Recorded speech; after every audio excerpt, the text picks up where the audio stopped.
That is fierce. A koozie. Good evening, everyone. My name is Sam, and on behalf of Book Soup, I'd like to thank everyone for joining us for our first ticketed event of the summer with two of my favorite drag queens, Trixie Mattel and Katya, here to discuss their new book, Trixie and Katya's Modern Guide to Womanhood. We're so excited and grateful that our books are to bring authors and their works to our community during this time. And we'll be hosting more virtual events in the near future. And you can learn more about them on our website at booksoup.com, as well as our social media at BookSoup. Our next event is next Monday at 6 p.m. with SNL head writer Colin Jost. This is also a ticketed event that you can find the link to on our website and our social media. And for regular updates on upcoming events, you can subscribe to our email newsletter, which you can also do on our website. So as you're all aware, you've entered questions via our Eventbrite page. Trixie and Katya will do their best to answer as many questions as time will allow. So please know crazy expectations of that. And if you have entered a question at the bottom of our Ask a Question section, thank you so much. We cannot guarantee that we will get to those either, but we will see. So with that said, let me introduce our guest speakers for this evening. Trixie Mattel is the stage name of Brian Michael Firkus, an American singer, actor, drag queen, and recognized skinny legend. Trixie is the winner of RuPaul's Drag Race All-Stars Season 3, originally competing on Season 7. He is also a Billboard Heat Seekers #1 recording artist for One Stone, a wildly successful touring act, and one half of a comic duo with Katya on the YouTube show and Netflix's I Like to Watch. In 2019, Trixie worked the festival circuit as the subject of a bio-documentary, Trixie Mattel Moving Parts, debuted his cosmetics company, Trixie Cosmetics, and released his Skinny Legend comedy special. 2020 finds Trixie releasing his third album, Barbara, to acclaim from Rolling Stone, Billboard, People, Entertainment Weekly, NPR, Vanity Fair, GQ, Esquire, and more. He is also probably not hitting the road on his national Trixie Mattel Grown Up Tour, but I hope it is coming to us soon, and has released this new book with Katya. Katya Zamolodchikova is the self-proclaimed sweatiest woman in show business. She is an entrepreneur, published author, and one half of the Trixie and Katya comic duo featuring on and I Like to Watch. She currently lives in Los Angeles with her wonderful husband, Gerald, and their 4 beautiful daughters, Linda, Terry, Leslie, and Gwen. And without further ado, I'd love to welcome our guests. We're so excited. Thank you, Trixie and Katya, for being with us tonight. And everyone sit back, relax, and enjoy the show. Oh, thank you for that introduction. Yes, that was lovely. Look so good. I feel so good. You really I'm a published author. Published author. An author. Published author. Thank you. Oh, I lost the nail already. Well, if you guys are you bought this already, so I don't have to sell it to you guys. Thank you guys for picking one up. We worked, it's a lot of hours. What is this, $26 book? 23 on sale, I do believe, in some outlets. Yeah. Yeah, and it's absolutely $27 of content. For the pictures, it doesn't degrade, it doesn't fade if you keep it out of the sun.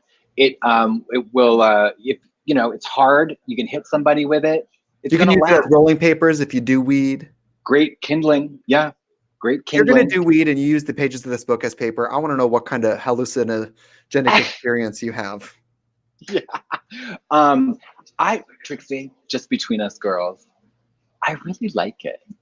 I do too. I really like it. I really like it. I was listening to the audiobook today because I'm a psycho, and you sound lovely. I sound a little I'm a little like restrained.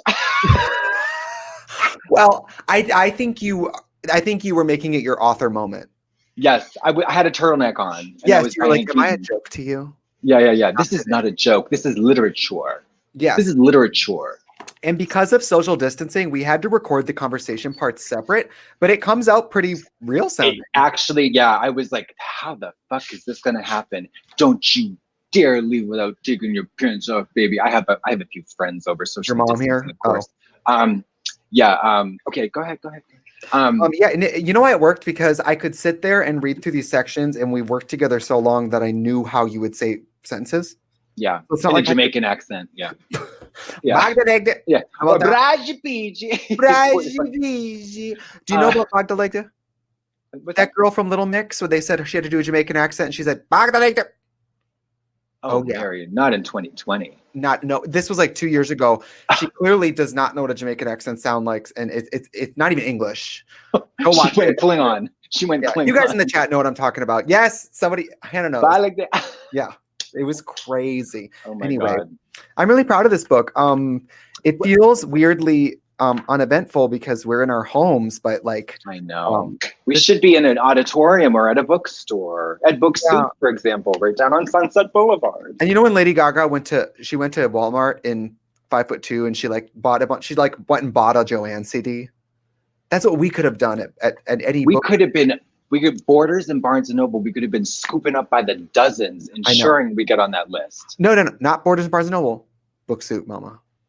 Oh, Mama, Book Soup. Book Soup, isn't that where we went to see Willem when he released his book? Absolutely, we did. And it's a great selection of lovely books for the intellectual. Mm-hmm. No, not for stupids. Not for stupids. I am so gorgeous. So wait, you guys. Last night, I received a text from Trixie that is become very typical of the style of text I receive from her, and it goes something like this: "Can I ask you a question?" And I go, "Oh my gosh." She goes, "How could anyone take me?" It's true. Listen, if you're not gonna love, if you can't love yourself, how the hell are you gonna love somebody else? There is some truth in that.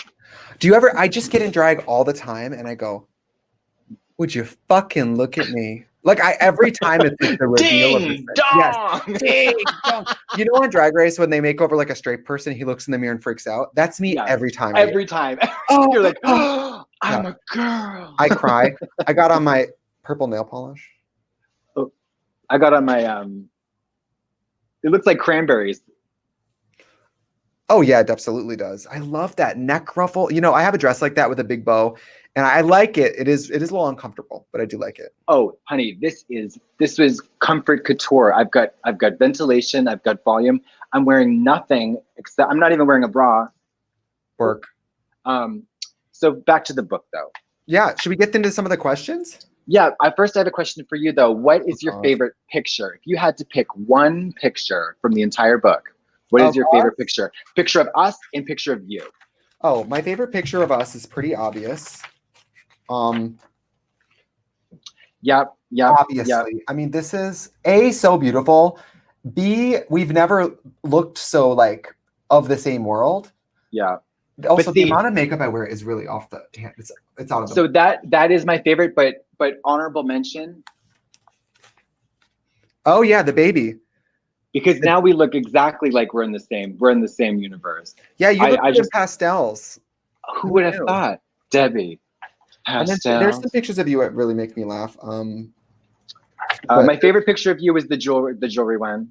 Oh, the jewelry one. Yeah, for the hoarding. For decluttering, look at that. It's so good. It's so good. Ding dong. And my favorite picture of me is my Nordy's ad, Nordstrom Rack. 50% off. Till July 31st. We're extending the holiday savings through January. Yeah, COVID-19 door busters. Yeah. I was just listening to the audiobook today, and that was fun to listen. I mean, I read your sections, but listening to them is very, very enjoyable. Yeah, yours came out fantastic. So funny. You did. Yeah. Well, it's like stand-up, but you could tell that you're a stand-up comedian. Thank you. Let's get to some questions. Okay. Great. I would like to go first. So, let's see. Okay. Now we got Courtney Sawhill. She would like to know, what was your favorite part about writing a book together? Oh. Being apart. No. A project where I could go, until you finish this, don't speak to me. No. Don't speak to me. I think my favorite part is, it was probably getting to see your sections as they developed. Mm-hmm. I would sit and read yours alone in my house and be like, this fucking piece of shit. Like, I mean, I knew there was an undertow. I knew some things happened. You know, I knew you were on a journey. It was Yeah, I knew there was some course correction. You knew there was a well, you just didn't know how deep it went. Yeah. Yes, and it really made me laugh, especially certain things that inspired you that you can like connect the dots and go like, oh, okay, that was like earlier in her life that this happened, and this clearly had a resounding experience there. Yeah. Yeah. What did you think? I'm you know, it's funny. I really, really like your audiobook. I prefer listening to you. I obviously like reading your sections, but I actually think it's like kicked up a notch in the audiobook. Yeah, certain things have like some flavor on them. Like I was listening to my sections because yours is very conversation. Like I can hear you saying it when I read it. Like right. The rhythm, you know what I mean? I think it was like the foundation part today where I was listening today and it was like, your skin is your largest organ, unless you're my second boyfriend, Matthew. Woof. Like that reads, exactly. It reads funny, but the voice makes it stupider. Yeah. I guess just acting. Mama, I'm Hayden Panettiere. Don't you ever forget it. I'm Ellen Barkin. Get on my level. All right. I have some questions here.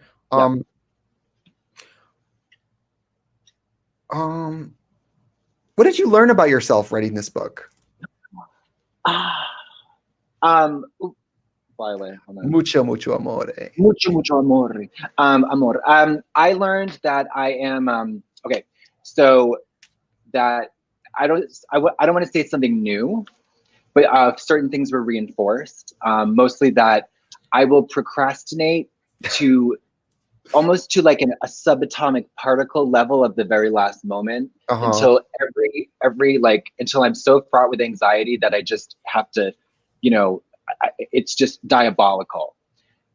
But because of the constant revisions, it's not like, it's like, oh, it's like a repeated process. So it's like compounded anxiety.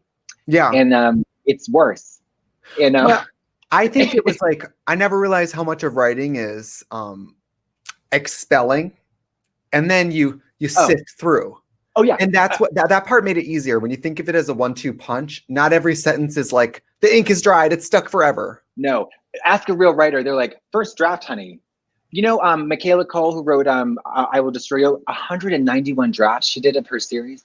Something like 191 drafts of this series. Yeah, 191 drafts. So, we probably did 6 drafts, but like, it's a constant, it's a wagon wheel. And it was an easy start for us, everybody in the chat, because we had to write a portion of the book in order to for the proposal. Yeah, you're gonna write like 3 chapters at least for the proposal. Yeah, I think we did hair and makeup to start. I did hygiene. And hygiene, and I did the opening, you as a human person. So we had to start with what they call not a blad. It's called basically like a pitch. It's a proposal. Yeah. So the book people in charge have to read our thing and decide whether or not we can spell. Yeah. Check our passports. Yeah. And we're drag queens too, so we're constantly, I don't know about you, I feel like drag queens are constantly having to A, get in the door, and then B, prove that we're not complete alcoholic sex monster. We are all that. Well, but we're more. But we can do the book. Yeah. We're alcoholic sex monsters who can meet a deadline. Yeah, and it's also perspective. Like, I'm sure that many people at the top in the book industry are like any industry where they're probably not in touch with the drag queens. It's probably maybe old straight white people, and you never know who's going to read our thing and be like, no. But we definitely had some people like Tom, our kind of was the spearheader of the book, was the one who talked to us, helped us. And then is it Maria? Maria Prosciutto, yeah. Fabulous Italian girl. You want to talk about taking us by the wrist and saying, "Did you do your chapter yet?" Except she would do it like, she's like, "Hey guys, I'm just checking in." And it was non-confrontational. And I was like, Maria, you need to take a knife and put it to my throat if you want these pages. Yeah. But have you done your work yet? Yeah. Shall I dig your burial grave? Yeah. But wait, I was gonna say one thing. I forgot. Okay. Next question. We never got our contact. No, we're not reading. No. No. What is your best memory? No. Favorite thing to cook, eat. Okay. Courtesy of good old Ashlyn Cronin. Hi, Ashlyn. Love that name, Ashlyn. Ashlyn. Pretty. Lovely. Could go either way. Oh, it would be Gender a ambiguous. cute boy name. Absolutely, it would. Ashlyn. And a porn name. Good porn name. Presenting the inaugural Ashlyn Cronin. Ashton Iman Dupree Andrews. It sounds a little porny. Very porny. Yeah, Ashton Andrews. Yeah. Yeah. What's your favorite thing to cook and eat? We both love ice cream. Ice cream. Let me tell you what I got in my freezer right now. I got Oreo. I got strawberry. I got chocolate. I got coffee. I got chocolate chip. I got butter pecan. I've got that's what I got. Oh no, then I've got the Nestle bars, the crunchy bars with the vanilla. Yeah. And then I have some popsicles. And I have some mint Oreo sandwiches. You have all that? Yes, I do. Well, the food you love Indian food. I have Indian takeout from about 3 months ago down below. Mm-hmm. And you love Chinese food too? I do Chinese, I do Indian, now I'm branching out into tender greens. And I gotta love it. I do a barbecue chicken, mashed potatoes, in a green salad. That's all I need for lunch. I'm leaving. I like I like to eat ice cream. I like to make everything. As far as cooking, I love to make salads and then stuff on the salad. Okay, now here's the question. Here's the $65,000 question. What's the smothering that bitch in ranch or what? No, I don't do dressing. I don't buy it. I don't really like dressing. I like to do normal salad, saute like Brussels sprouts. You're telling me you put your dry leaves in your mouth? You fucking no, you can do lemon juice. Oh, lemon juice with black pepper? Mix lime juice with Greek yogurt with some pepper in it, Mexican crema. Okay, now Greek yogurt, now we're getting into ranch territory. That's creamy fats. I hate ranch. I think that ranch is so nasty to me. I have such vivid memories of being a server. Anybody in the chat who's a server, like cleaning tables and actually putting your finger in a ranch ramekin. Never. I don't like that cream stuff. I don't like cream cheese, sour cream, ranch, mayonnaise, Alfredo. None of it. None of it. Balsamic Italian. Sorry to this man. Yeah. Anyways, enough about food. Let's talk about books. Will you ever write another book again? Yes. We would love to. I think by the time I finished this, I was like, more. Yeah. We have an idea already about the next one, and I want to do one individually as well. So yeah, it's fun. Yes, I've learned to never tease anything too early, or people spam you daily for the rest of your life. Yeah. I'm sorry about the burping, guys. I know it's obnoxious. I'm sorry. What has this process shown you about your friendship? No matter what you go through, whether through the highs or the lows, you always come out stronger and deeper than ever. I will say we're good friends, and we're also everybody says they want our friendship. Mama, we're work friends. We're work friends. I looked right at Katya and I said, unless these cameras are running, nothing you unless that time clock is plugged in, nothing you say matters. Until you hit that time clock, Mama. And because we have mutual, when you agree to write a book together, you're leaning on each other because if one of you finishes, your book ain't worth shit if the other half's not done. Oh my God. I imagine that, Trixie. I did have that in my mind. I was I was on tour. I was I bet she's done. I bet she's done all her chapters. And I'm only halfway through, I was just oh my God. No, I was going we were about let's say it was due on a Friday. I was trying to finish it a week before usually. Because I didn't want to be up to the wire. So I was always the week before trying to do it. Yeah. I'm Wendy Wire. I think if you go word for word, you wrote more of this book than I did. So, well, I tend towards flowery, ornate language. Yeah, I've learned some words from this book. There's a word you used when you described your neighbor's bush, something with a D. By the way, a plant, a bush. The bramble? No, it was something with a D, like a wall. I think it's a synonym for a wall. It's in the hair chapter, I think. Oh, the hair chapter. I love the English language. English language has a lot of great words. Detritus? Detritus. It means just all little debris. Yeah. It's not natural debris, detritus. Yeah. She's pulling out her 50-cent words, ladies and gentlemen. I know. I was trying. I don't think I got coniferous in there, or pulchritudinous is a fun one. Coniferous, when you leave a party without saying goodbye. Is that what that means? I'm kidding. Yeah. Deciduous is when you show up without a gift. Yeah. Well, by the way, we went to state school, everybody. Nordies. Okay. Yeah. What do you think? Oh. Hold on. Let me see. I'll wait. My friend, water. That's why I'm chugging. What were the alternate ideas for the book? We did have an alternate title. Would you remember what it was? No.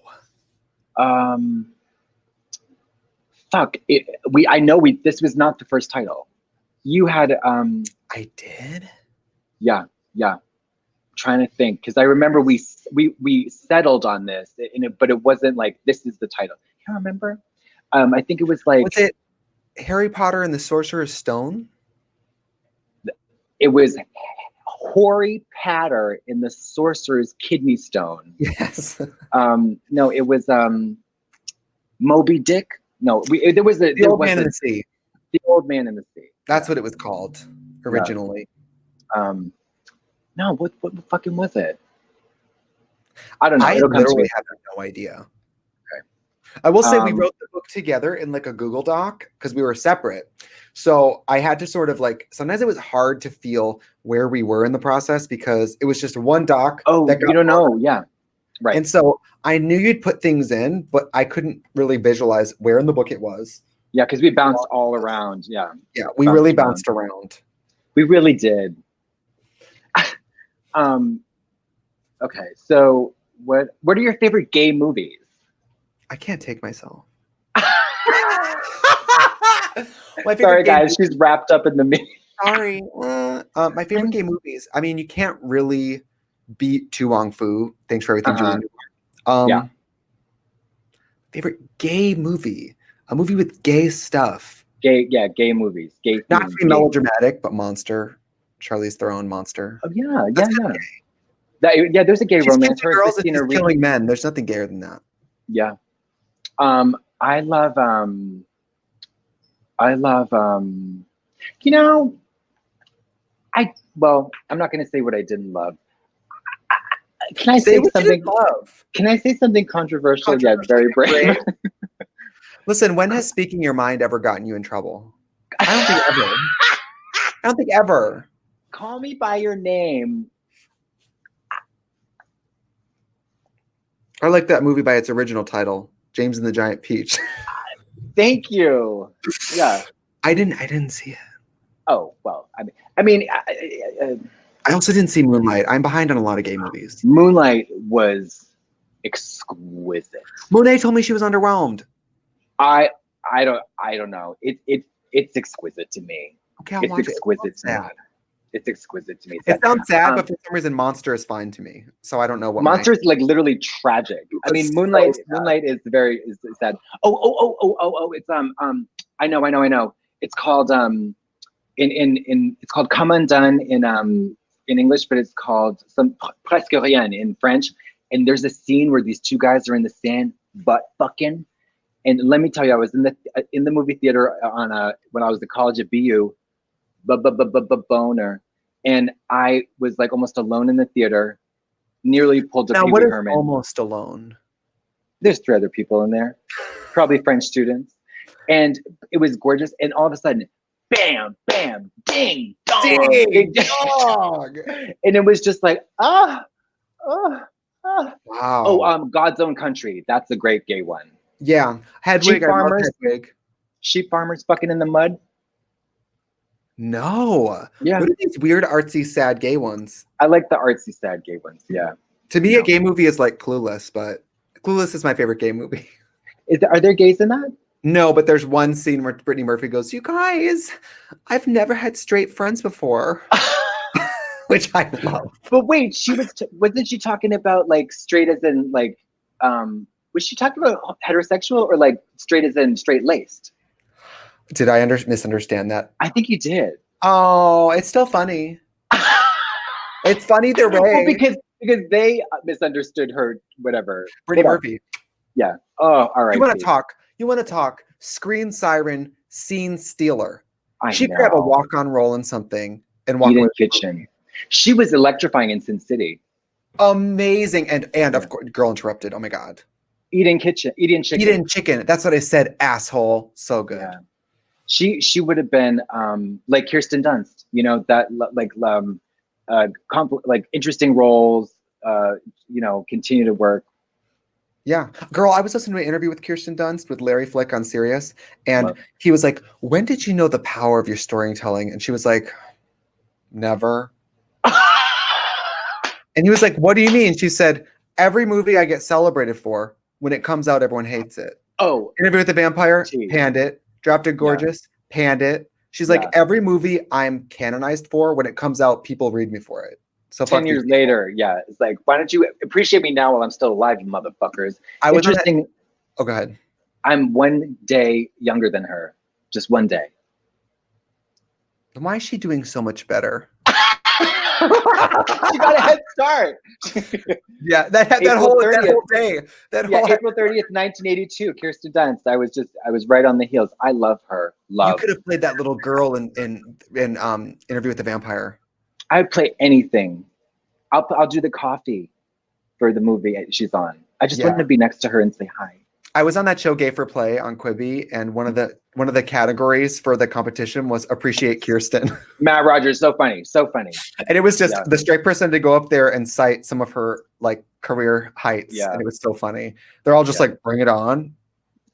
Anyway, if you'd like to hear more about Kirsten Dunst, you can read our next book. What the hell? Who's Afraid of Kirsten Dunst? That's our next book. Kirsten Dunst and the Sorcerer's Stone. Let's see. What's the most? Oh, wait. Oh, wait. What was your? Rhiannon King wants to know, what was your least favorite part about making the book? Having to get in drag so many times to take all the pictures. Yes, that was we got bamboozled. Oh. We got bamboozled. And now, of course, seeing the finished product, I'm like, oh my God, it was worth it, and I wish we had done more.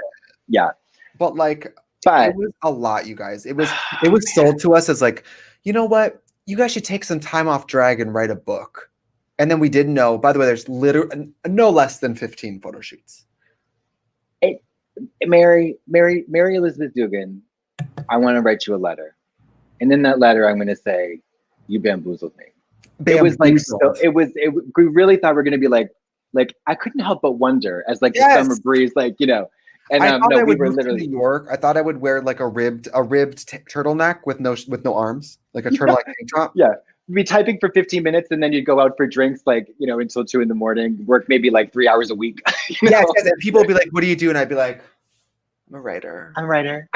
You know, like that'd be like my identity, like you know, like But then all my favorite writers, they don't have a process because they're so gifted. They're just like, I don't know, I just wrote the book.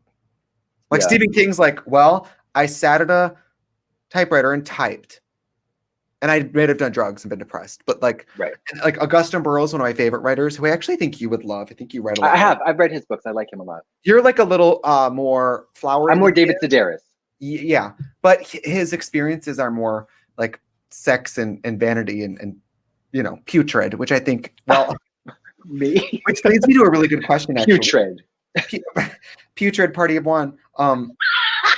Which leads me to a really good question. Actually, somebody said, "Did your experiences growing up lead to your comedy and humor today?" I don't know. Let's ask my leg. How much did you have to bleed yourself to cover those legs in blood? Oh, just so many slits. What was the question? How did your upbringing or whatever influence your comedy today? Well, I mean, it's a nonstop like succession of a parade of humiliation after humiliation. Do you know what I mean? It's like scraping the bottom of the barrel, getting yourself out, finding another barrel, scraping down there, etc. Repeat. You know, and but like, you know how some people are like going through an experience, or like, oh, this will be great when I like write my autobiography. I never really felt that, but now I've actually had a ton of those experiences that will contribute to exactly that. You yeah, know, like some of the stuff doesn't seem obtuse or interesting until you write it back to yourself and you're like. And also when you're living it, Mary, it's not that fun. Those Oriental rugs in the driveway, I tripped over them all the time. And there's a lot more story with that for that lady. Yeah, and it's not always funny. Things that are funny now not funny. are not funny before. No. What do they say? Comedy is what? The intersection of exaggeration and specificity. That's how tragedy plus time. I think for me, I mean, I'm a little. You've been through a lot of dark shit. Yeah, I'm a little private, but by the time I was 16, worse things happened to me than anybody, than you or anybody you know, or anything they make movies about. So yeah, I have way dark. Like I can laugh at anything because to me, it's like that's the only option, Mary. Yeah, I got a good Russian word for you to learn. Ugonщица, carjacker. Yarabutashit. That's I will survive in Russian. Yarabutashit. Yarabutashit. Girl. I mean, every gay person, you know, is like, oh, my cat died, my mom, whatever. But I know we all have problems. Or, you know, my cat is my mom. That'd be the worst. And to me, just with comedy, it's a way, especially with satire, you can address like truths in coded language. So I would never sit here and go, anyway, this is what it's like to be me. You know what I mean? Like, I don't like sincerity. I don't either. And that we were talking, as we were doing interviews this morning, where it talked a lot about like the balance between, earnestness, sincerity, and then satire and irony and comedy. And it's like, you know, I mean, I don't want to just do like a joke, you know, but I like that there are moments of like, maybe not like bleeding heart, poetry, but like, you know, the truth is real advice. Yeah, the skeleton of it is something real, and the meat and potatoes that you enjoy is the comedy. But like, it's still anchored to something real. Yeah, you know what I mean? Yeah, the barnacles on my ass. It's something I like about or like anything we do is we're not the role models, the hero, or we're not even the exception to the rule. We're like we're lizard people. Yes, we're gross and like unsuccessful, and we failed. And I mean, listen, I don't think people understand that. Like, when we started doing drag, it wasn't cool. This wasn't a career choice because everything's going well. No. This isn't a first choice. No, when I started doing drag, I was embarrassed because I came from arts, like I was going to the art world where it's serious art. Do you know what I mean? Like Marina Abramovich, you know, grants and grants from, exactly. You know, I wanted to be like Yvonne Rainer, just like doing Twyla Thorpe. Yeah. Anyway, go ahead. Yeah. Anyway, so that pivot was like, it kind of went from being like an actor to like a community theater player. Or worse, because especially at the time, I don't think people understand. We were both doing drag before Drag Race. Yeah. At the time, when you cross-dressed, people thought it was an act of sex, desperation, but like, ugly, smoker, old skin. But it just wasn't cool at the time. Honestly, gay world, it wasn't cool. If you were looking to have everybody in the gay bar not think you were cool, do drag. Honey, you ever wanted to never get laid? Go to the club in drag. Or you never wanted to get it. You think gay guys wanted to take pictures with drag queens? They didn't. Not at all. You ever wanted to get not be able to order a drink or have somebody just spill their drink? I mean, it's just like persona non grata everywhere. Yeah. So I think that in this book, especially, like, a lot more years as a freak loser with no money, with there's a lot more things we've done wrong. Yeah. So I think that we have a lot of wisdom, even though we present like. Yeah, I think that I do. There are some really solid, kind of evergreen nuggets of advice that I will stand by in years and years. Wash your legs, and don't allow yourself the dignity of the discipline of dental care. Yeah. Care for those teeth, you know, those chompers, they do so much for you. Not only do they start the digestive process, which is critical to your survival, they also say, hi, I'm happy. And if you're not gonna have white teeth, paint your earbuds yellow. Change everything. Mama, that's a script flipper. Why do you think my home is called sepia? Yeah. There's some things that I like the breakup chapter, for example. It's funny. It's all true. It's concerning. But like the sentiment at the end of the breakup chapter is sort of like, how much of a breakup is warranted wallowing, and how much of it, when does it cross that line where it's an exercise in self-indulgence? Like, self-pity. I was left at the altar, you know. Broken up with is it's like having a newborn, where people are like instantly like, oh, you know what I mean? I don't want to say it's the same, but you know those people who get fake newborns because they like the attention? Have you seen that? People get silicone newborns and they go to the grocery store like, thanks, just born. It's crazy. After a certain point, you being like the broken up with person, how much of it is you replaying that in your mind and like, you gotta move on, Mary? Well, for real, every second after the breakup is that moment. It's just how much we allow ourselves as a society to do that. You know, my stance on this is very unsympathetic.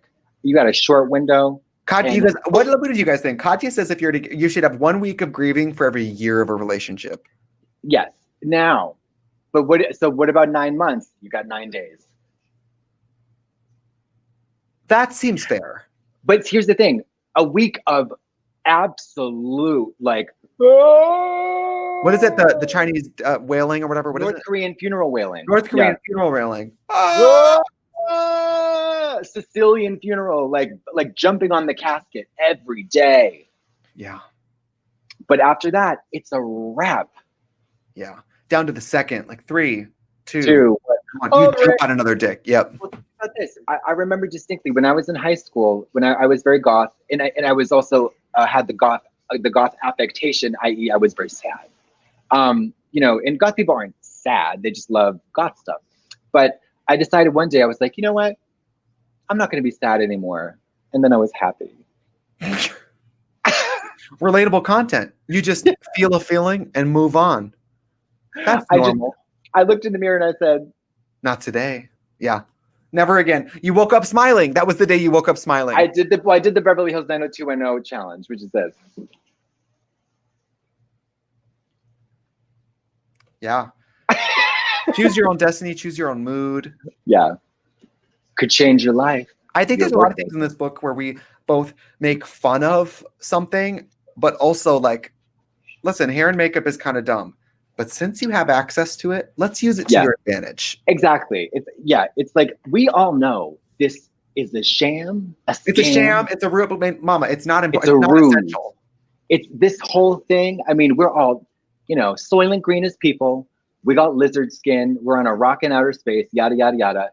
But in the meantime, barrettes, scrunchies, bangs, lip color, you know, especially since this is geared towards young women. I mean, really, it's anybody, but nail glue. If we're gonna mention that, like, okay, there is some foolishness here, but if you want to invoke the magic of hair and makeup and cosmeceuticals and fragrance, here's all the ways it will improve your life. And here, plot twist. You know, this witchcraft is a metaphor for womanhood. This is the eye of Newt, it's the mascara wand, the plumping trickery, riggery. Yeah, that's all it is. And how do you it's practical magic. Would you I'm ready You're for obviously a Sandra shot Bullock, right? for shot remake of that. You're obviously Sandra Bullock, right? Oh yeah. Yeah. And I think, you're because she's Nicole Kidman. Yeah, and she gets she's kind of slutty and like she's slutty and she's like unhinged, unreliable. I'll work on my Sandra Bullock voice. Julie, what's her name in that? You know, she kind of talks like Kermit. Sandra Bullock talks like the big boule. She does, yeah. And I just whisper like, yeah. Yeah, Sandra Bullock talks like Big Dipper. Anyway, hi. You know. She does. Yes. Sally. Is it Sally? It is Her name Sally. And That my name movie's is what? Maureen? No, we'll look it up. And then Stalker Channing. Stalker Channing and Diane Wiest. Diana Wiest. We'll both play them. We'll play the two of them. Oh yes. Oh yes. Oh yeah. Wait. Okay. We forgot about the. We gotta answer the questions. We're leaving them in the lurch here. Sorry. There's a lot of you guys. We're not going to get. Don't be mad. Okay. Oh, what is something you would like to do as a duo that you haven't gotten to do yet? And this comes from Alexis Jordan. Hot.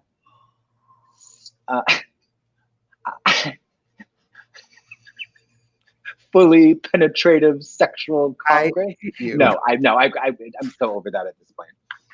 I couldn't touch you. I would give you mouth to mouth. I'd give you mouth to mouth. If I was dying, you'd save me. Yeah, I'd try mouth to butt first, but I would do mouth to mouth. Yeah. CPR. What haven't we done that I would love to do? I think it'd be fun at a talk show. The Floor is Lava. Or American Ninja. Lava. Or American Ninja. Don't you think? Floor is Lava. Maybe race is too much. I don't need to be involved in like more than multiple. I'm not trying to backpack across Thailand and they'll be like, "We'd love you in a wig." You know what I mean? Oh, they'd expect full drag every day on Survivor. No, they'd find us down getting. You're supposed to be making pasta in Italy. Yeah, but they have boba. Like we would move on. You know. Yeah. I would wander off and just start working in like a calendar shop in Rome or something. Yes, we'd never recover you. Buongiorno. Grow a mustache and like you'd pretend like you weren't the same person. Yeah. I'd start swinging incense at the Vatican. But at GPG. Yeah. Yeah, Filomena, questo è barrico presmete. Yeah. Okay. What about The Floor is Guava? Love it. Do love nice linoleum. Okay. Let's do one. Anybody on? I'm just gonna scroll through the chat here. Okay, let's see. Just a lot of comments. Okay.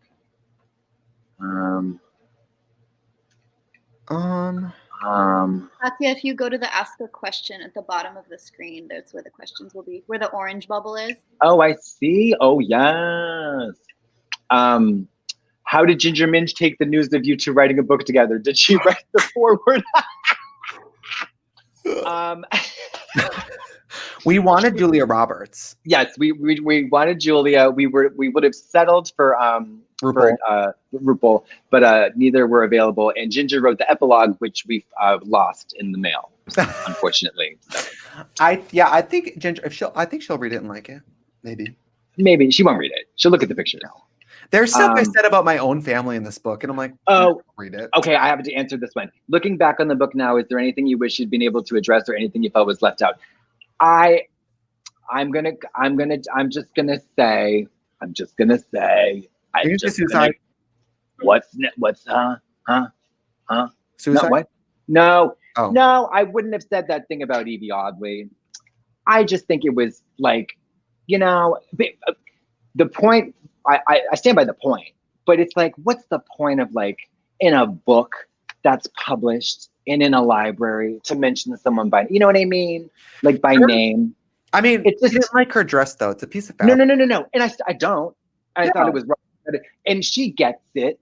And there's not a misunderstanding. It's just the negativity. Sure. Do you know what I mean? It's just the principle of the negativity. If I saw her like, over the pool, and she knew she did. That's not the point. She was a statement, and I get that. Doesn't matter.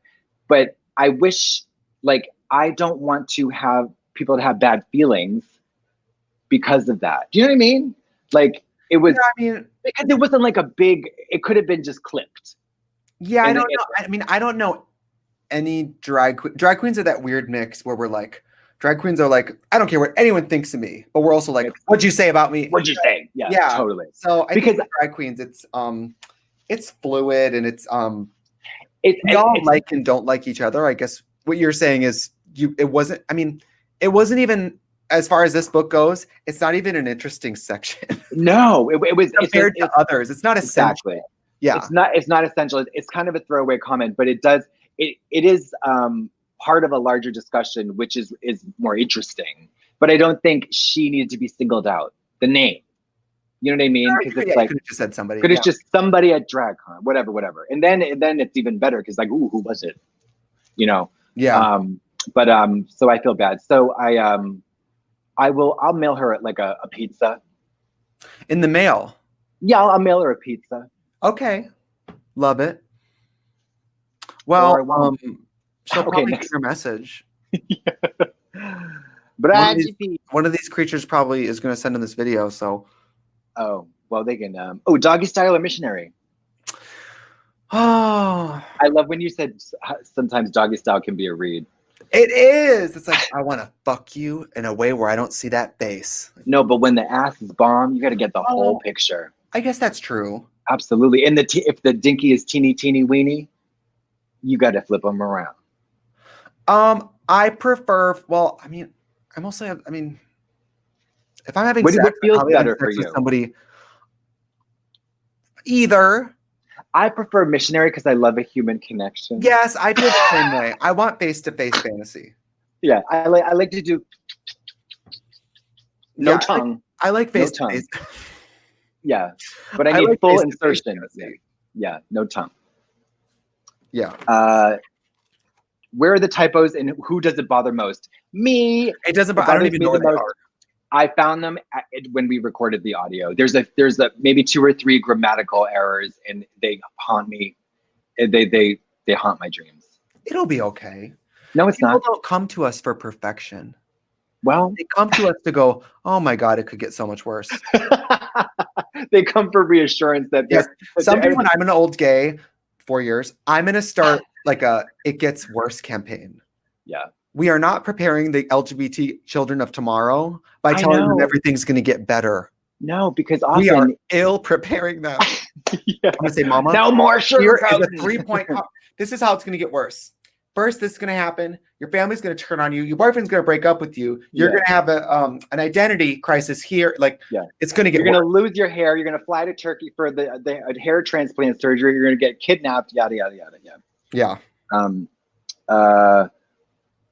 Who will you thank when your book wins the Pulitzer? Katie, Zach wants to know. You, our management company, everybody. No, so you're gonna do one person. Oh, I'm on the bill, so I'm a given. Who are you thanking? One person.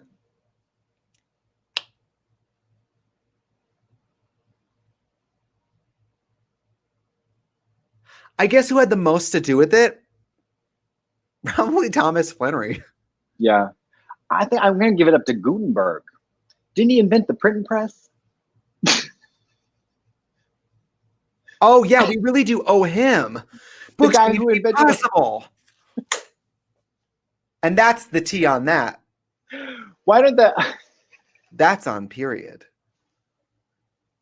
You're such an idiot. But like, I'd love to thank Eli Whitney for that cotton gin, without which I would not be able to wear this blouse. I know. I would thank God, but I don't want to waste it. He doesn't exist.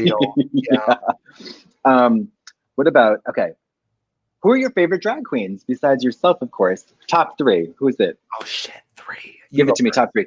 I'll go first. Okay. Lady Bunny. Lady Bunty, I would say Roxy Andrews and Alaska. I'm going to say Lady Bunny. I think Amanda counts. I would call what Amanda does drag. Amanda Lepore? Yeah. Oh, I don't think of her as drag. I think of her as like burlesque. Like burlesque, I guess. Yeah. Yeah. Let's say if I saw her in the drag show, she would be my favorite. So I don't know if she counts. Okay. Lady Bunny then. I love Tammy. I mean, you can't go wrong. And who else do I just like turn up for? Oh. I mean, if we're in a show, I'm going to always want to watch Kennedy. Like, an entertainer, Kennedy or Oh, I love Coco Peru. Yeah. Not to go like the legend route, but like when I saw her, like, every time I see her shows, I'm like, this is the right up to the line of how funny it can be, and right up to the line of how sincere it can be, and it never feels syrupy and no, and too offensively funny. And I mean, it's edited and memorized to the word. No improvising. I mean, she'll go off book, but she has a text. Yeah, it's like right down to the commas. Right down. Yeah, absolutely. Yeah. How about, let's see. I love her. Which queen from any season past would you most want to publicly read? I mean,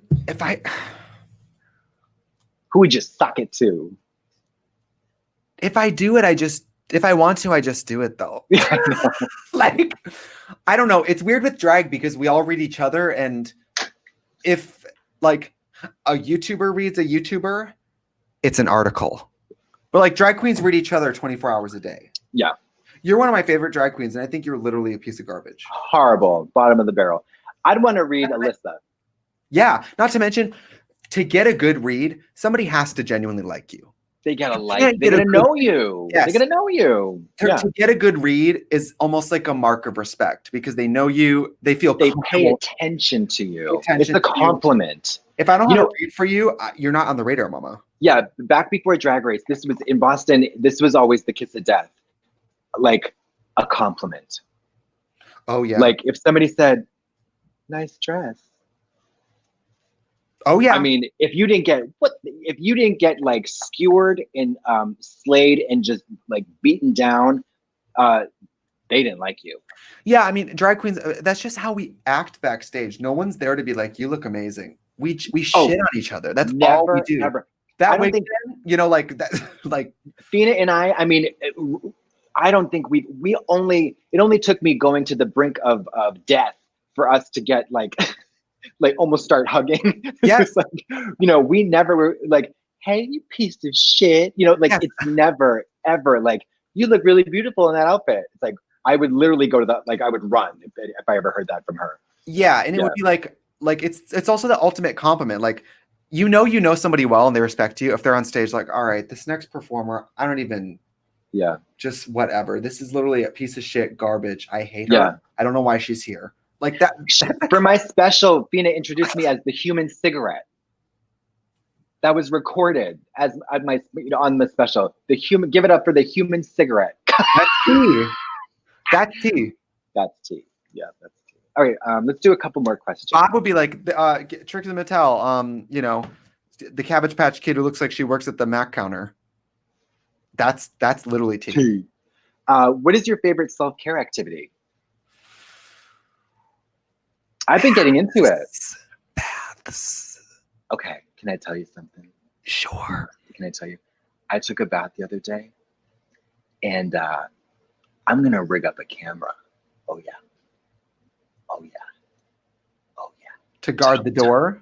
Tub time, baby. Tub. Why don't you just get a lifeguard? We don't care what happens to you in there. Mama, drop the OnlyFans. Oh, drop it.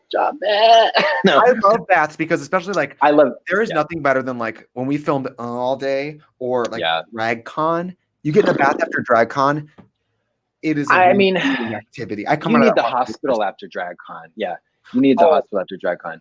But you know what happened to me in the bath? So I did the bath bomb. It was dark purple, and I put on my favorite artist right now, Svetlana Labada, and she's very sexy. And there's this song called Bon Appetit, and I was on my side horizontal, half submerged, hands on the ceramic, just like serving so much. So, like lost in emotion. I get scared that you live alone. There's no lock on my bathroom door. She died doing what she loved. Drowning. Yeah. Lip-syncing in a fucking tub. Oh, but I felt myself. I was naked and nude and totally vulnerable. Naked and nude? Naked, nude, and get this, with my titties showing. You guys in the chat, you got to check out Svetlana Loboda, and check her out on YouTube. She's fabulous, so beautiful and lovely, gorgeous. Felicia says, bath bomb is when I douche in the bath.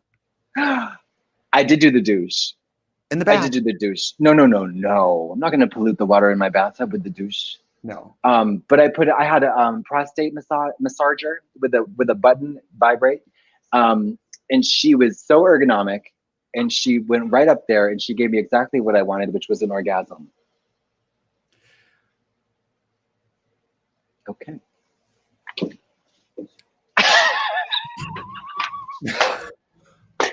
I mean, I don't deserve this, but book tour.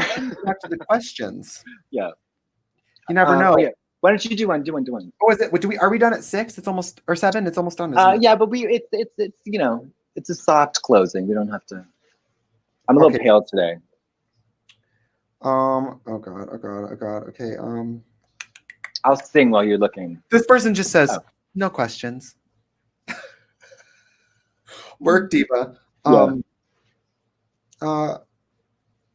has your friendship grown and changed as you've matured as women? Well, I think we're in a good place right now. Yeah, I mean, we've had a lot of very high highs and a lot of low lows. So and lows.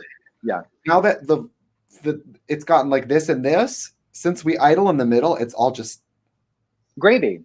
It could be better. It's been worse. Yeah, it's been worse. But we've also, I mean, we've achieved a lot together. I'm very grateful for you. Yeah, we understand each other very much. I'm like very in love with you. I've said on phone calls, like, you better ask her because I don't think she's gonna do that. Like, I'll be very annoyed with you. Brunette blondine. Yeah. No, I mean, yeah. I've heard people, I've been on calls where they're like, what do you think about that? I'm like, I'll do it. You better ask her. Like so many times I've heard about it, like, absolutely not. We'll be at a group text or I'll be like, that's fine with me, and you'll be like, no.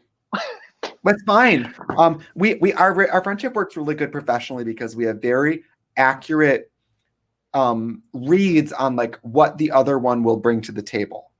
Yes. And I love cornucopia and maybe a plastic bottle of water. maybe literally a mason jar of urine. Yeah, probably a plate to take away from the table. Yeah, no, but I think it's the yin yang kind of like workaholic, lazy. We meet in the middle and. Yeah, like I'm. And like also, I mean, we have separate lives, like separate work lives too. We do a lot of different. You do a million things by yourself. Yeah, we haven't. I mean, almost. It's funny that people think of us together all the time because do we not work separate all of the time? I mean, you do like 4 million jobs by yourself, and I'm just in the corner, just jerking off. Acorn. Yeah. But yeah. That's the secret, though, is like really having our friendship's not better than anybody else's. We just have a very realistic grasp on like what the other one is here for. Yeah. And the thing is, like, so I've always had like I never wanted my to go to work and then to come home and like to punch it. I've always imagined that my work life would be embroiled with my like regular life. So to have a friend who is a work friend, that's a real friend. Like, it's not like fabulous. You know what I mean? Yeah. It's not like it doesn't mean it's an inauthentic form of friendship because I don't work at the bank. If I didn't get to spend time with you, I wouldn't even save your number. No. I would like, yeah, motherfuck it. But I was just explained it earlier. Like, it's work friends. We're lucky because we like each other, but we have management and people who go, okay, you guys are seeing each other Tuesday. We don't even have to make play dates. But guess what? What? Do something you love and you'll never work a day in your life. Ow.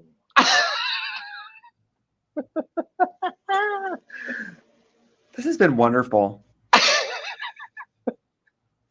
You guys are really sweet for showing up for this. I know a lot of people who bought a book and then this was announced and then they bought another book just to be here. So you guys are, thank you. I want to pledge allegiance to the fans. Yes. And if we don't get on certain book lists, this might be the last you'll see of us. Not to make suicide jokes, but I will commit suicide. Just kidding. Whatever happened to them? Oh, they didn't make a book list and they disappeared into the woods. Yeah. She flung herself off of Runyon with holding a boombox playing Russian 90s music. Yeah. Yeah.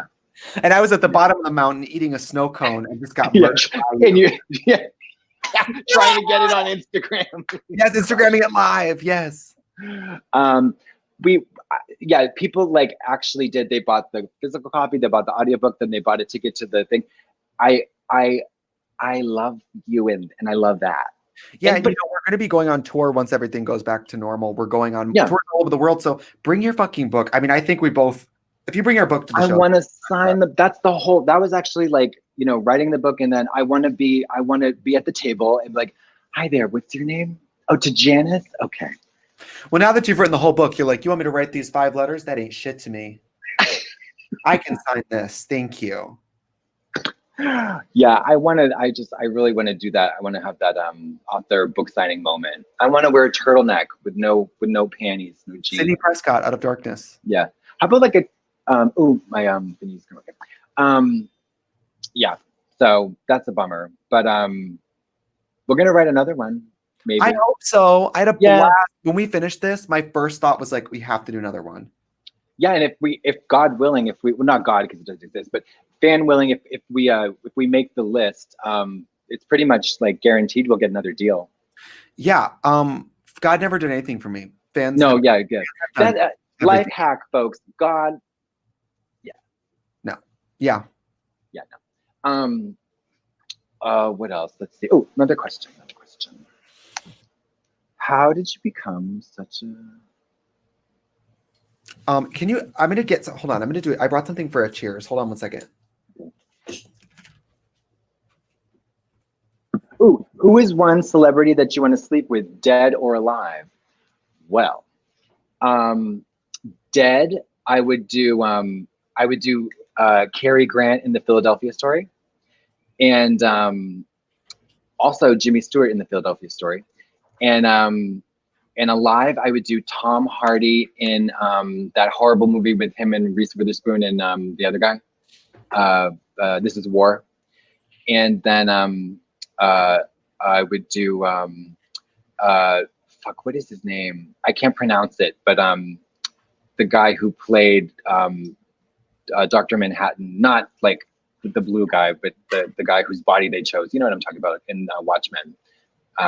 What's his name? Sorry. What is Dr. Manhattan, the actor? The actor who the body they chose. Yeah, in the series. It's something I can't pronounce it.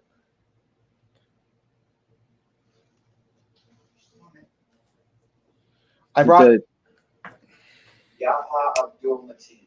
Yeah, I can't say it. Yaha Abdul-Mateen, whatever. He's so fucking hot. Oh, wait, who's this for? This is the first day of your life as an author. Oh my God. Okay. The flowers. Get the flowers. And this beautiful holiday. Our manager sent us these from Sprinkle. Aren't they cute?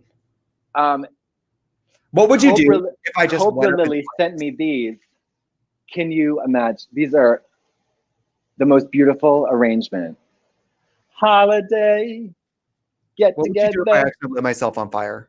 I would start pulling the pads. You say, hit the track. It happened. And you do a reveal and do a number. I'm burning up. I'm burning up. Yes. Cheers to us. Congratulations. Congratulations to you. That was for you.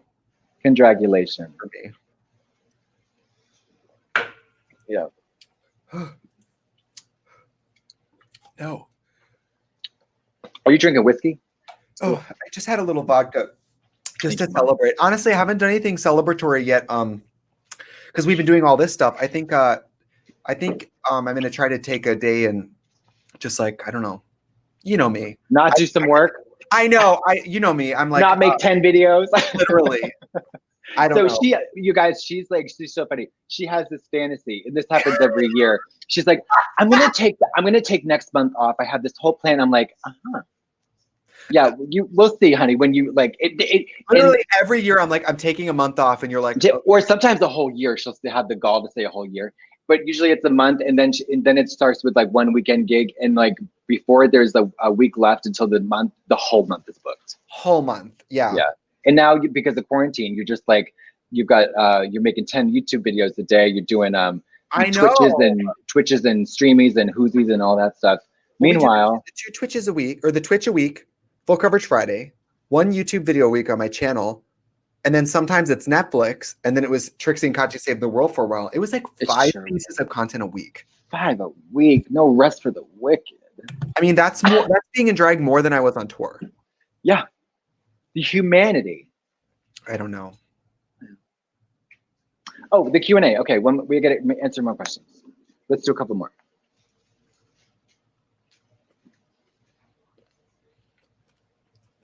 Do you like little sprinkles like this? These little hard ones?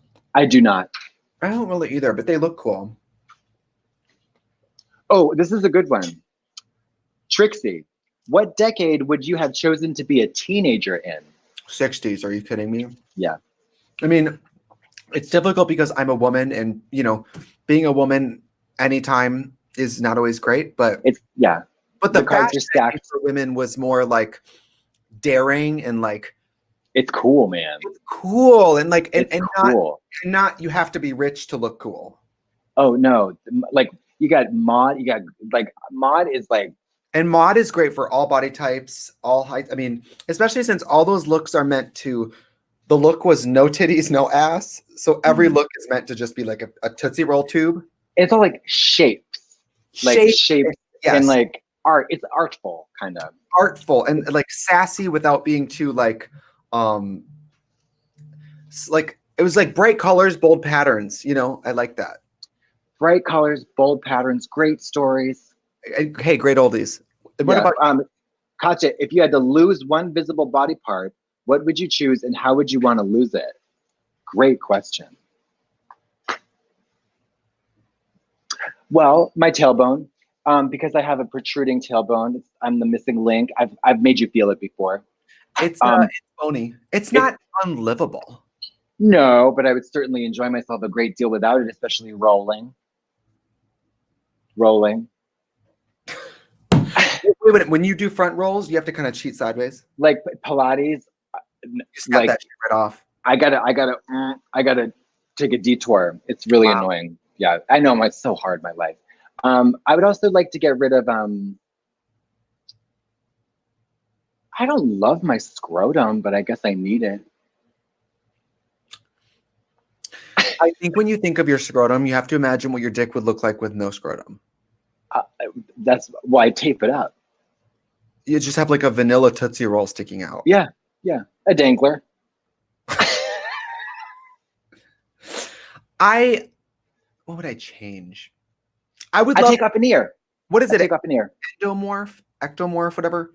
Mesomorph, I believe, is skinny. Endomorph is thicker. I do wish I was one of those people where like you can lift 2 weights and like eat a salad and be like naturally really in good shape. Like fucking Jasmine Masters. Yes, Jasmine's never been to the gym, and she eats like whatever fast food, she eats, like, indulgent food. Never been to the gym. 0% body fat, like 8 abs. Like it's crazy. 40 years old too. I mean, like. Although you notice now she has a white stripe in her hair, which is stunning.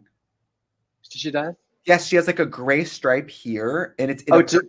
It's cute. That is cute. She's been doing a lot of lives actually, which well, all the drag queens going live, she originated that, sis. Yeah, she sure did. The best thing about a Jasmine Masters live is it always like opens like this, like well, it's that like it's the like the realness. That's the realness. Yes, and it's her like Asia. Asia. Have you been? Do you remember when she did? Do you remember when she did a birthday at Olive Garden? You guys, Jasmine Masters is lit. One of the reasons she's lit is, first of all, me and Katya are monsters. You know that we would never tell anybody our exact coordinates of where we are at any given moment. No. Jasmine had a birthday at the Olive Garden, I think in like Pomona, and she just put on Twitter and said, "Come if you want." And she went in drag to the Olive Garden, and fans showed up, and she ate dinner. She ate lunch with them. I would have turned up at the Olive Garden. That was like such a tragedy. Go to a restaurant. I said, "No, it's the Olive Garden." Okay. Yeah. Let me ask you a question. If there is a out of all this, do you get? I know you don't get into superheroes, do you? Sure. Okay. If you had to just marry, fuck, and let's not say kill. Let's keep it positive. To marry, fuck, and then maybe go to the like friend. So marriage, lover, friend. What's your three superheroes? Hi. Stop! Shut up. Which superheroes? Yeah. Of any of them? Yeah, all of them. DC I and whatever the other one is. I just stay friends with of all the superheroes. We're talking as the actors as they are on TV. However, you can say Michael Keaton as Batman. You can say Jason Momoa as Aquaman. You can say the comic. You fuck Hugh Jackman, right? As Wolverine. Say again? I think I fuck Hugh Jackman as Wolverine. I would fuck Jason Momoa as Aquaman. I would lick I would stick my tongue so far up that motherfucker's can, it would come out his mouth. Well, there you go. I mean Paul Rudd. I have to marry Paul Rudd as Ant-Man. Yes. And I guess I don't do anything. But wait. I take it back. I have sex with the Green Lantern. It's Ryan Reynolds. Okay. I marry Paul Rudd. There's layers here. And then I'm just friends with the guy who plays Spider-Man. Well, which one? We've got several. We got Tobey Maguire. We got Tom. Yeah, I'm friends with Spider-Man because Spider-Man's kind of like young and cool, and also he's your ride. He's your free ride. Yeah, and I'm young, so. What about you? Who? I probably, as long as he wasn't wearing that horrible outfit, as long as he was shirtless, I would fuck underwater, Aquaman. If you could make a bubble, like go underwater and make a bubble, then we'd fuck underwater. Oh, yeah. And then I would marry, I'd probably marry, I'd marry Henry Cavill's Superman. Girl, that is a completely dignified choice. He is okay. But then we wouldn't spend a lot of time together because I'd actually be like best friends with Bane. Well, I love the voice, and he's a bodyguard. But he's evil. No. Because remember, he was just doing Marion Cotillard's bidding. Oh, and maybe you're like a Catwoman, where you're like, I'm not good or evil, my own interest, mama. Mama, he's my muscle. He's my bodyguard, and I love the voice. And plus, he's our COVID ready. The mask. Yeah. Maybe he's gay. He's quarantine ready. Yeah. The house down for the cause. We shall now fuck. Yeah. Oh no, we're friends. Yeah, and that's on period, sis. That's my too. Yeah. I ain't never had a sugar daddy. If I had a sugar daddy, yes, I can probably get one. You will never have a sugar daddy because you are not that type of girl. It's pretty good. What was that choice? Who knows? Girl, listen, Shangela Marie Shangela was born to entertain. Yeah, and she's Shangela not Lansbury. Have an altercation without a little theater. And that's okay. Yeah. Well, my one dream in the Drag Race universe before the whole thing goes to hell is for to rewrite the ending of the movie Soap Dish to address the horrible transphobia and to do a Drag Race version called Soap Fish. And I feel like Shangela is the star of it. She's got to play Celeste Talbert. Oh yes, David. What I feel like is Gloria. I mean, she'd be she's such a good Walker. Get me a goddamn Walker. Because by the time it's produced, she'll probably be 40. I know. So. Other than playing a role where her being trans was the joke, which is not funny. No. I do love Kathy Moriarty is gay rights. It's iconic, but what a tragedy. I mean, because I watched that movie, the documentary Disclosure on Netflix. You got to watch it. It's incredible and heartbreaking. It doesn't age well. Ace Ventura? Girl, I know. I mean, like, so bad. Like, the Crying Game, it parodied the Crying Game, but like took it to this horrific. I was just like, Jesus Christ, watching it. Like, even when you even with drag, even when you see a comedy drag queen, the joke is never that it's drag. That's never the joke. Like, it's never funny isn't it funny that's a you know what I mean? Yeah. Even drag, that's not interesting. No. It's crazy. I mean, it was like, that was only 20 years ago. Yeah. It's like, it's wild. Totally. I like movies like RuPaul and the Brady Bunch, where RuPaul's it's a woman. She's It's playing a a woman. high school counselor. And Divine and Hairspray. Yes. I've got ironing to do. You know, I mean, that's like perfect. Yeah. Yeah. Also, RuPaul hustling since day one. When she's like, Jan, here's my book, and here's my tape. So funny. And you know she improvised that line. And RuPaul said, it actually says, bye, Jan. Can I change it to, would you like to buy my book? Yeah. Yeah. I always say RuPaul taught me the ABCs of drag. Always be closing a sale. There you go. She taught me the 3 Ps. Punctuality, personality, and pissing. Yeah. Yeah. Well, I got it. I think I've had enough. Yeah. If you guys would like to, well, you all had the book. I hope you enjoy it. Please tweet me. The next week, I don't know about you, but I'm really looking forward to people tweeting quotes or like. They've already been doing it, and I love it. People have been tagging me in their Instagram stories, listening to the book, stuff like that, which is really cute. When you listen, your heart opens so wide and free. Yeah. Listen, literature is the bedrock of civilization. Don't be afraid of the written word. And, oh yeah, apples and bananas. You come home and that's in your kitchen. What do you do? What do you do? Yeah. I'm supposed to feed them after midnight. I love this. We love to travel. I know. And that, yeah. Who are they and where are they going? Nobody knows. What about this wig? I look good in either the biggest wig you've ever seen or a yarmulke. Or literally. Yeah. A swim cap. Yes. What was that vanity wig called? Oh, it's the Katya now, isn't it? It's the Katya now. Yeah. It was the Mari. Oh, and now it's the Katya. Fierce. Now it's the Katya. Well, thank you guys for joining us here. Thank you so much. We appreciate your patronage. We appreciate your attention. And we appreciate your love and affection. I'd say follow us, but you wouldn't be here if you didn't already examine. Some enchanted evening, you will meet a stranger across the crowded room. Is that the microphone you've been using? Yes, it is. Hey, mambo, Charlie. Well, she's got a shift at the Olive Garden. I gotta get the Benihana down the street. So, yeah. I can't stand any of you. I love you guys. Goodbye. Oh. Thank you Bye, both. guys. Thank you. Thank you so much. Thank you so much. Thank you. Thank you everyone for coming.